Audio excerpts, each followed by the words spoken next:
Hi అందరికీ welcome to mini blog.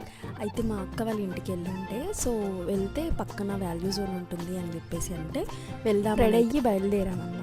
So అప్పటికే అక్కడ మార్కెట్ స్టార్ట్ అయ్యింది, అంతా సెట్ చేసుకుంటున్నారు. బయలుదేరేటప్పుడు వాడిని వద్దని చెప్పినాము, నిద్రపోతాడంటే వినకుండా వచ్చేసిండు. ఇప్పుడు పడుకున్నాడు, ఎక్కంగానే పడుకోవడం స్టార్ట్ చేసిండు. ఇంకా వాల్యూ జోన్కి అయితే ఎంటర్ అయిపోయాము. సో ఫస్ట్ ఫ్లోర్లో వచ్చేసి ఎలా అంటే మొత్తం గ్రాసరీస్ ఐటమ్స్ అనేటివి ఉన్నాయి, ఇంకా ఫుట్వేర్, ఇంకా అన్నీ కూడా బ్లాంకెట్స్ ఇవన్నీ కూడా ఉండే. ఇది ఎలా అంటే డీమార్ట్ లాగే, కాకపోతే కొంచెం జ్యువెలరీ ఐటమ్స్ కూడా ఉండే అనమాట ఇందులో. ఇక్కడ చిన్న చిన్నగా ఫిష్ అంటే ఒక్కొక్క ఫిష్ పాట్ ఉండే 199 అంట. నాకైతే తీసుకోవాలనిపించింది, కానీ ఇంకా మన పేరెంట్స్ ఊరికే ఉంటారా, చాలా తిడతారు కాబట్టి నేను అక్కడనే వదిలేసి వచ్చేసాను. ఇది వచ్చేసరికి సెకండ్ ఫ్లోర్ అనమాట. ఇక్కడ జ్యువెలరీ ఐటమ్స్ ఇంకా క్లాతింగ్ అవన్నీ కూడా, డ్రెస్సెస్ అవన్నీ ఉండే. కొన్ని డ్రెస్సెస్ అయితే తీసుకున్నాము, నెక్స్ట్ పార్ట్లో చెప్తాను. వీడియో నచ్చితే లైక్ చేయండి. బాయ్.